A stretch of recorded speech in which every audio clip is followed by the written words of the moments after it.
Shut up and sit down.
Life is for living, and at First International Bank and Trust, we're all about living, helping your dreams come true.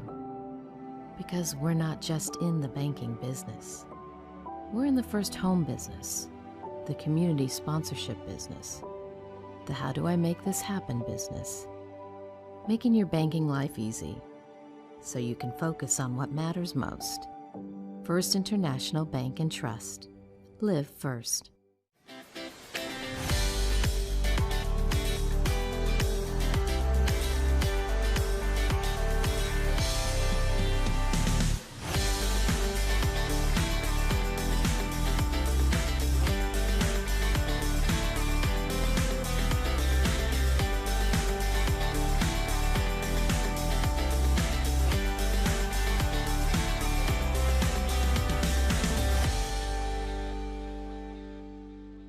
A family farm is, well, different. The cab of a tractor is the CEO's office. Board meetings are held on the bed of Grandpa's pickup. And a conference call is a holler across the yard to hurry your chores, kids. There's homework to be done. A family farm is about family pride as much as profit. Farmers Union Insurance believes this way of life is worth protecting because this isn't just where we work, it's also our family's home. Farmers Union Insurance, simply different.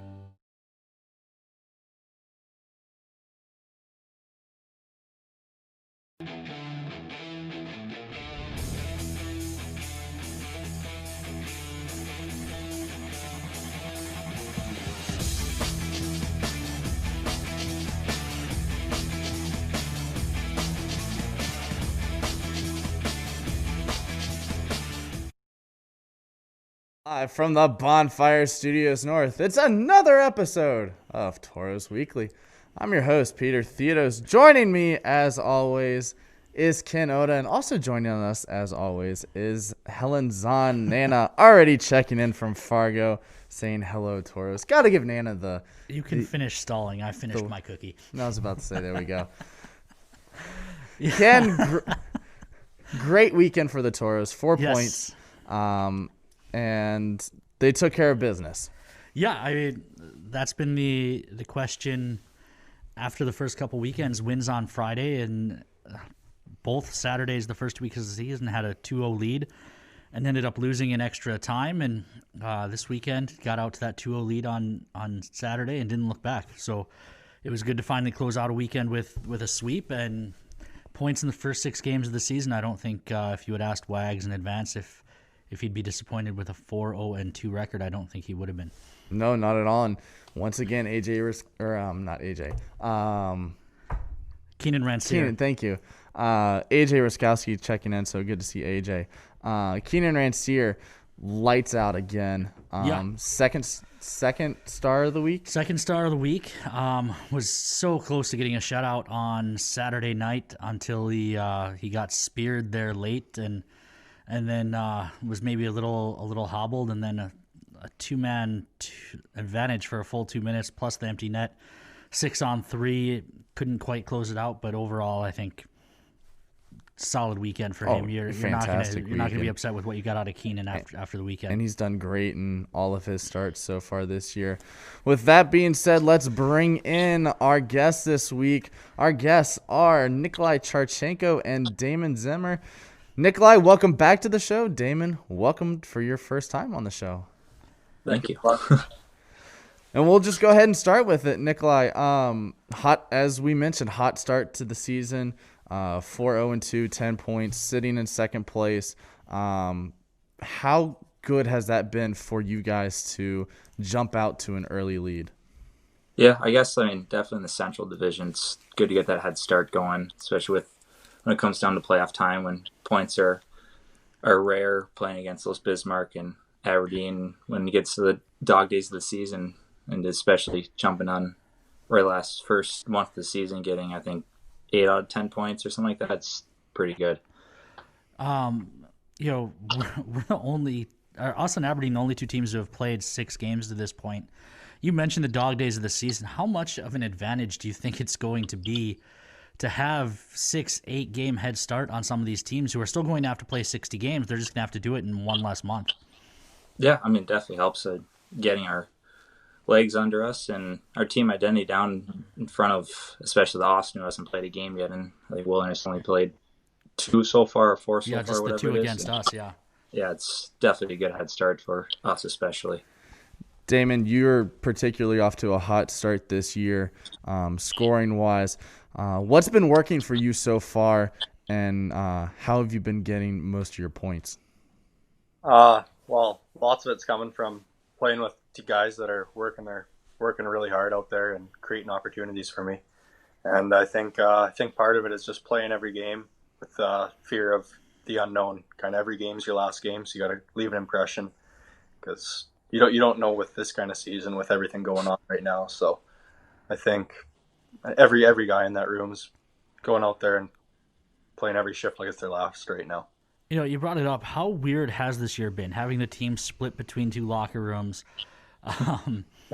having guys have to sit out practice for 5-6 days while we wait for test results, and then they get to come back. And we've been fortunate. I don't think we've had a player. We had a couple of guys right before the season, but no one has tested positive yet.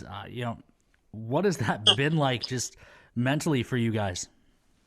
It's definitely an interesting situation. I don't know. Lots of my best stories throughout junior hockey been from in one locker room. So when you're split up, it's kind of tough to have the same camaraderie. But I think we got a good group of guys, and make it really easy on the new guys coming in. And I think the team's really been gelling. So I think lots of credit to our management for keeping everything rolling right now, because it can't be a fun time for them either. It's a high stress time, but I think we're making the most of it right now. Char, Damon mentioned it. You went through it last year of being in Minot, on the way to Austin, getting as far as Fargo, and then getting told, oh yeah, we're turning around and going back. What has your mindset been kind of like this year, knowing that the same thing could happen again? Yeah, I mean, like what Zimmer said, playing it's like your last. You don't know what's going to happen. I mean, we had cases skyrocketing all across the league so far. I mean, we're just lucky enough to be playing right now, in my opinion. Zim, you mentioned that having it split up has made it a little bit harder for guys to get together, and the group is gelling.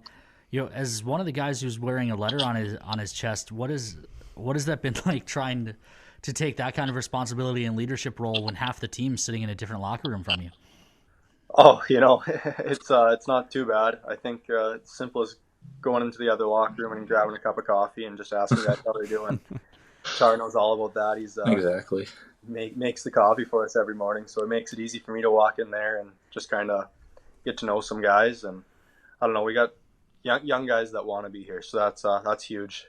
And then a really accommodating group of returners. So it's been really good for the team so far, I think. All right, if Char makes the coffee, I got to quickly ask, on a scale of 1 to 10, how good is that coffee? Oh, I don't know. Usually depends on the day, but I'd give him an 8. Okay. Okay. I'll take that. We need to pick up some more too. So he's the defenseman and the team barista. I like it. Now, you're a first-year guy, but obviously not a junior hockey rookie. Coming here from the AJ, what's that been like? And what was it like to be picked as one of the leaders, even though you're a first-year Toro?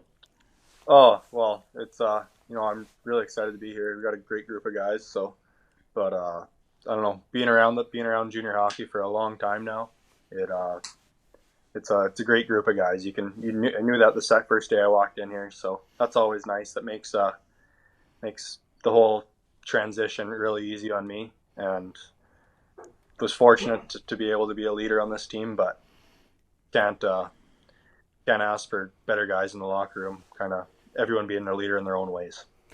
Char, he mentioned the transition. Last year, the team started with a bunch of road games at the beginning of the year.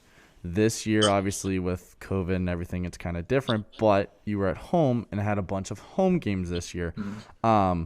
Which did you prefer, and which do you think was easier to kind of gel and get that team chemistry together?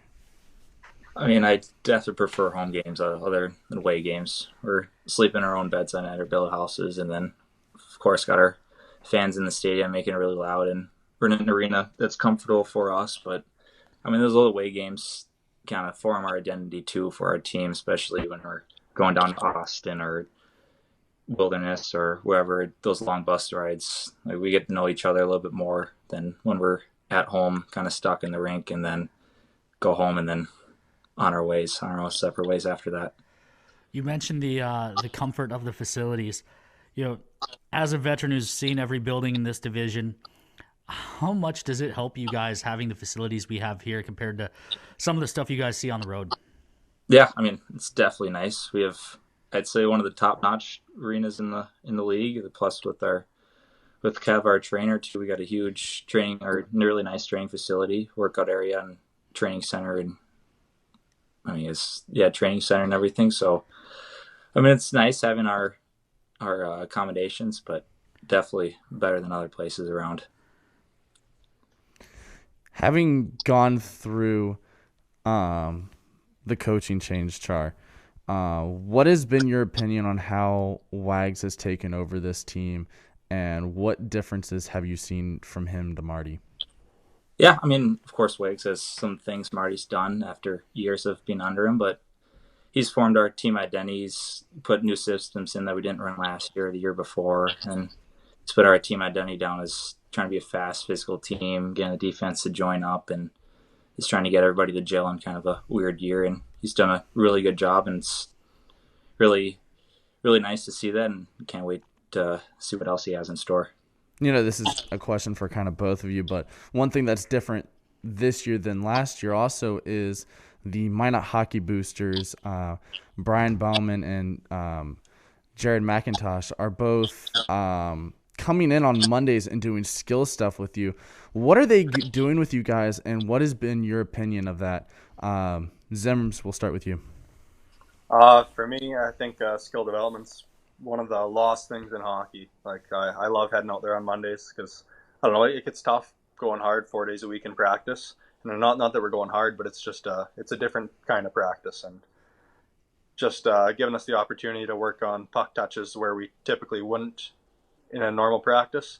It's I think it's really beneficial, and I think it's going to help out this team in the long run. Char? Yeah, I mean, definitely working on edge work, especially for me, who a little bigger guy and don't have to work as much edge work, but more physicality. But we've done a lot of edge work and more puck control stuff, which definitely my game helps. So it's been really helpful so far. Char, over the summer with all the COVID stuff, we were doing those stay-home challenge videos, having guys issue challenges to the fans. Had a lot of fun doing those. Yours was probably the scariest. I know I didn't go through with it, much to Brad Porter's chagrin. But how did you come up with the idea of doing the haircut challenge? And did you check out any of the haircuts the fans sent in? Yeah, I mean, I did check out a few. They're good too. But yeah, I was just sitting at the dinner table having some dinner during quarantine with my family, and then mentioned I had this Tauros Weekly or the Tauros stay-at-home challenge I had the opportunity to do. So I was trying to think of ideas and trying to be different than Clevin's shooting, or I think Bartu's stick flip or puck flipping. And I was kind of messing with my hair. Mom was looking, and it got pretty long, especially without a haircut. And you guys know it. Mom was like, "How about you do something with your hair? You got a haircut scheduled tomorrow morning." I'm like, I mean, I don't really want to, but she was like kind of forced it. She's like, "You could do this like reverse mohawk, or to shave the middle of your hair and kind of spike up the sides." I'm like, sooner than later is downstairs in the basement on a swivel chair, brought down the razor, and there we go. So you actually had a haircut appointment that day. So you get it. Okay. Day, yeah. Okay. So you had it bad, but then you caved and got it corrected. So you didn't live with that haircut for a long period of time. No, I had work the next day. I couldn't go into work wearing that hair, having that hair. We've got a few more fans checking in. Lucas Semsted's aboard. Caden Scott's grandparents watching from down in Florida. Mike Langus checking in on actually Sean's Facebook, saying that he wants to do the stay-at-home haircut challenge, which for the fans that don't know, Mike is bald. So, yeah, good luck with that, Mike. Love the idea, though. Too. Love to see that. Yeah.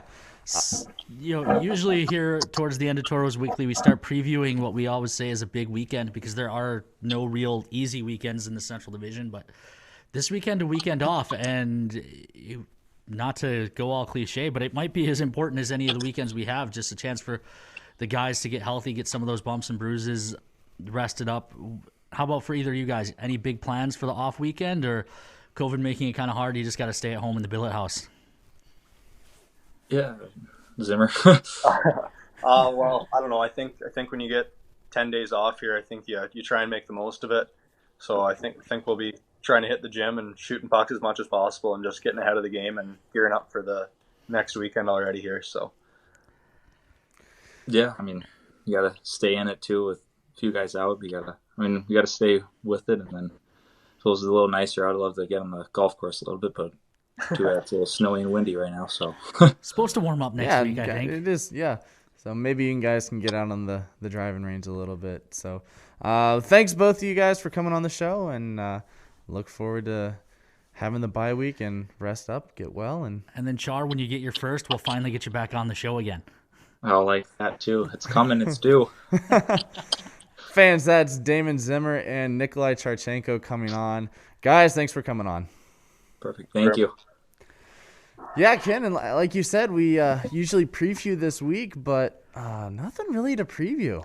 No, I'll be honest. After 3 home weekends, I'm looking forward to a weekend off myself before we get on the bus and head to St. Cloud and then head down to Bismarck.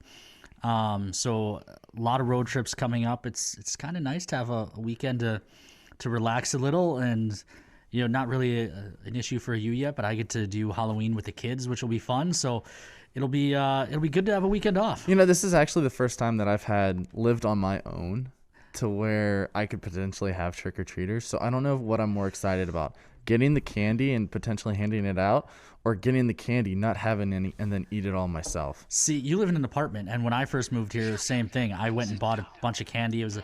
I grew up in Chicago in condos. People did trick-or-treat in condo buildings. Came here, living in an apartment. I went out, I bought like $40-50 worth of candy, and then just not a single knock on my door. So I got to eat $50 worth of Halloween candy. I do have Willie Wagner and the Wagner family living in my building. You'll have Willie come by probably 30 times. Oh, gosh. I'll make sure Wag sends him up just every 10 minutes. Really quick before we leave, Bruce Hoffert, Garrett Rancier, Wally Mock, and Chuck Rodman. Chuck is Nikolai's grandparents, all checking in here at the end of the show. So thanks, guys, for watching. And thanks to the rest of you for watching another episode of Tauros Weekly. For Sean Bachhoven behind the scenes, that's Ken Oda. I'm Peter Theodos. We'll see you next week.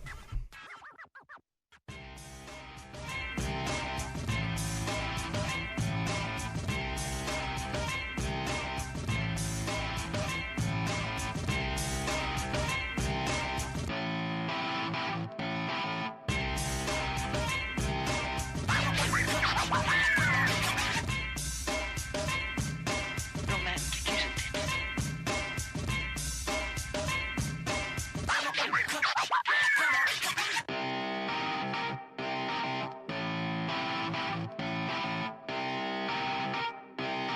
Shut up and sit